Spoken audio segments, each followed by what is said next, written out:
easy signing in, a stack and a strap will still get you clapped. Today we got Cub Dollaz, you already know. So for the people who don't know your story, who is Cub Dollaz? Just another kid from Annapolis, Maryland, you know, in the music, you know what I mean, trying to make big things happen. That's it, man. Round it all up. So what was Annapolis like when you first started rapping?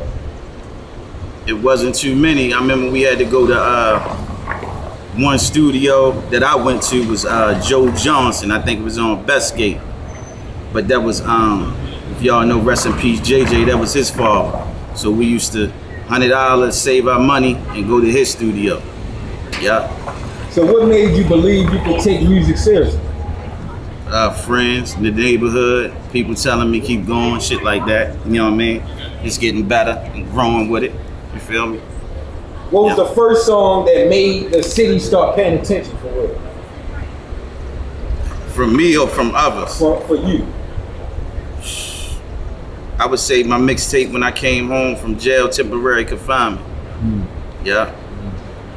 So paint that picture, right, of the Annapolis rap scene back when, you know what I mean, on your come up, who kind of had the city on lock, so to say?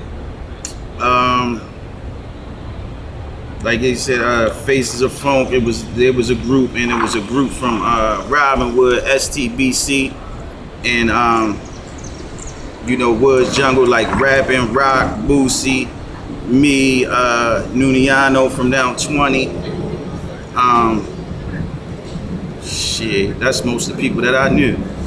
So did artists support each other, or was everybody competing back then? Well, it really wasn't mixtapes then, so you really didn't know, you know what I mean? You know groups from like Go-Go's, or you seen some of them like with commercials, like Faces of Funk, they had a commercial on BET, so that's how I knew them. But you had to be in that neighborhood to know the artists. You really, or get around, you know, we was teenagers, so we ain't really know who was hot, who was what, unless you catch them in the studio. So back then, what neighborhood had the strongest influence on the music scene back then? From me, I would say my neighborhood, because I grew up to a lot of artists that I looked up to from my neighborhood that took me to the studio and helped me out. So that's what I would say. So what's one moment in Annapolis music history that people don't talk about enough? That's a hard question, bro. I think we still trying to get to that next level, that spotlight, you know what I mean? Everybody done did their thing on a local DMV level, but we try and take it to the global next stage, you feel me? So I think that's ready to come real soon, you feel me? What's the biggest misconception people outside Annapolis have about the city? Us as black people, you know what I mean? Like it ain't no struggle down here, like it ain't real down here. That's a misconception, but they getting to know that now, you know what I mean? But back then they just think it was like sort of like DC and the White House. Until you go to these certain areas, you make that one turn and you right where it's a lot of us at, you feel me? So that's a big misconception. Now on your come up, did you ever feel like another rapper was kind of a threat to you at that time, so to say? Hell yeah. Hell yeah. Who and why? Well, shit. Flames, that's one of my rappers. He had the witty and the punchlines, you know what I mean, and it was different, you know what I mean. Then you had rapping, he was more intellectual, more just grown man, more seasoned with the flow, and I wasn't a man yet, so I ain't had a lot to talk about. You feel me? I ain't been through shit, so I would hit you with the, you know, kitty rhymes and shit, but they knew I had a flow, but it was like for my age range, it wasn't a broad, you know what I mean? I couldn't really get deep. So who made you go back in the studio because they dropped something crazy?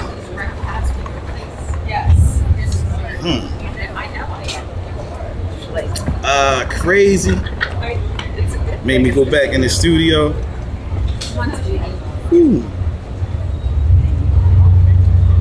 Like double back, like like you heard somebody playing a song and you like, oh no, I gotta go jump in the booth right now. This joint hard right here. No.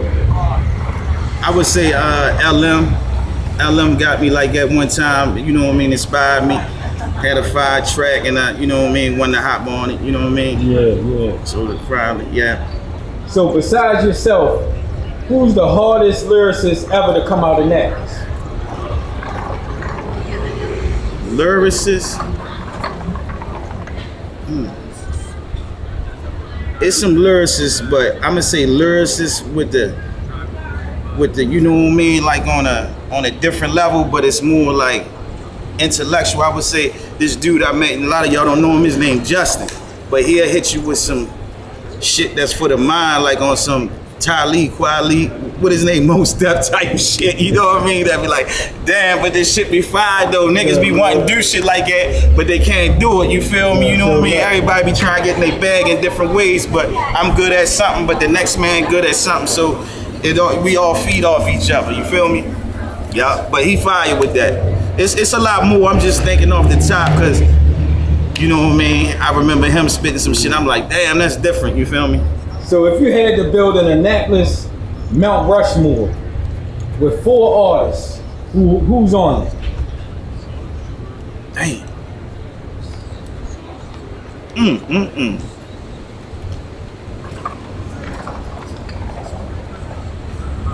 In my age range, I would say me, Cell, Flames,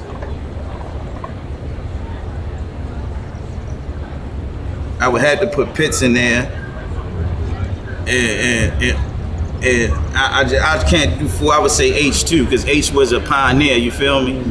That Keep It Raw shit was real. Matter of fact, shout out to them. They was real big, you know, and they inspired me a lot. They was real heavy. Yeah, fashion and all that. So they was doing it big. So who's the most underrated artist the city never gave enough credit to? Underrated.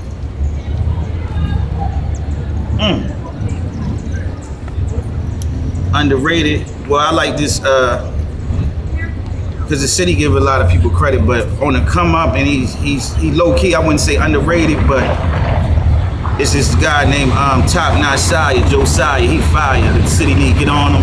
You know what I mean? He got some different shit, different flow, and he fire. So you know what I mean? Support him. Take us back to the Cub Dollaz versus P Gutter battle, right?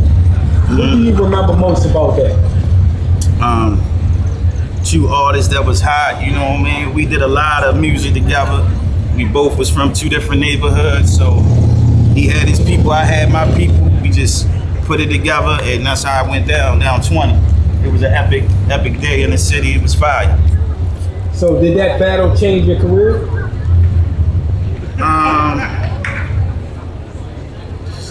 It was just another, you know, something in another accolade, you know what I mean, showing I'm hot, you feel me, and putting it was on camera for people to see, you know what I mean, me do battle rap. I ain't never did battle rap, you know what I mean, so I just switched it up a little bit.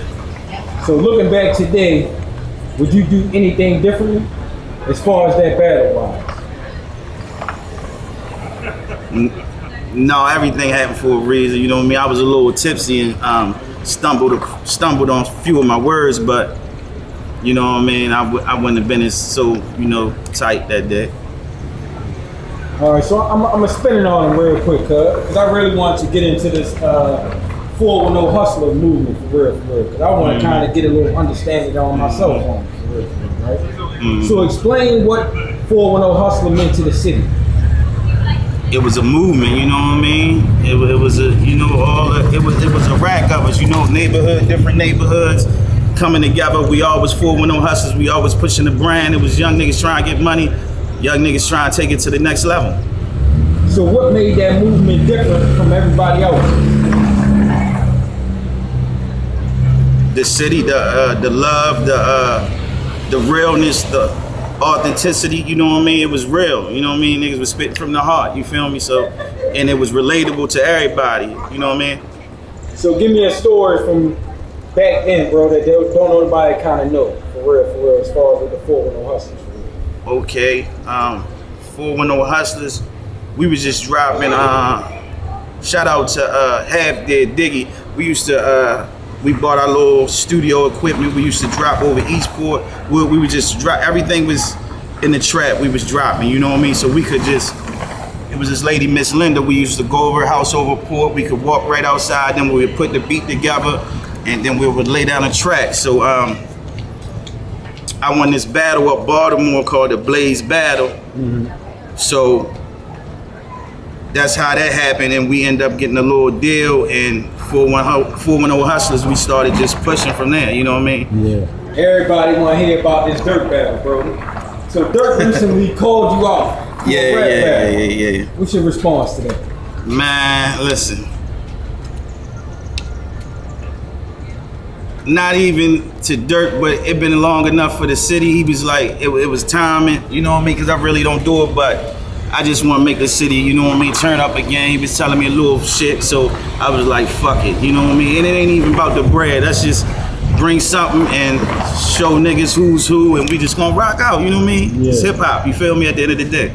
What would the fans get from Cub Dollaz in 2026 that they didn't see years ago? If this battle was to take place. Growth, evolving, the best, man. It's a lot of shit. It's a lot of shit, boy. So is there anybody else in Maryland you still like to work with? Me and Cheeks ain't dry. Me and Hollywood, we dry. You saying from DMV? Yeah, from the DMV for real. I would say Wale. Okay. Yeah, Wale. I like different, you know what I mean? I think we could put something on a, you know what I mean, commercial record that's real hot, you know what I mean? Okay. Yeah. So for you, who's your favorite female artist to ever come out of that? It was this girl named Tanya Scott. She was from Robinwood. Y'all ain't gonna remember, but she was like an Eve before Eve. Probably around the same time, but she was fire. Who would you say is carrying the torch for the women in the city right now? Tune doing her thing. Damn, that's all. Women. Tune might have been locked up. Tune, and the other little shorty with the glasses, the twin or something. What's the girl name? I know Lace Guard doing her thing too. So maybe her. All right. So best rapper from Annapolis for you. My personal favorite is Flames. You know what I mean? That's me. Best storyteller. I think I had that one. You know what I mean? So all right. What's one artist you like to see make a comeback? Well, like all the ones I said, Flames, Pitts, H, Sal, you know what I mean? I still think they got a little something in the tank, you know what I mean? I know they moved on to different shit, but, you know, they could drop something here and there, you know what I mean, for the people. So now, we was hollering at Sal earlier, right? He was kind of saying he really wasn't up on the new age rappers in the city, right? I get it. So he was saying that kind of now, he think we kind of need to bring that wave back, and we kind of had that mixed vibe, and we kind of had the compilation. Oh yeah, that's fine, that's bring fine. that wave back, bro. No, that'd be a good look. That'd be a good look, you know what I mean? Cause they talented too. They just rap about different shit. You feel me? Yeah. What's going on in their era? You feel me? So yeah, that'll be a good look. So when it's all said and done, what do you want people to say about Cub Dollaz' impact on the Annapolis music scene? You know, just a great artist, you feel me, that's trying to push this shit to the next level, you know what I mean? Show love, and we getting the label jumping, so we wanna, you know what I mean, get with these young artists and push them heavier than we got pushed, you feel me? Because there wasn't a lot of opportunity. Now they got the streaming shit, camera, you could do it, you could do shit we wasn't able to do, so put that spotlight on them, and we gonna help as much as possible. Go ahead and sign us out, Cub, man. I appreciate, first of all, let me say, I appreciate you for taking the time and pulling up the holler at us, bro. Go ahead and sign us out. Cub Dollaz 410, man. We coming real soon with some new shit on the way.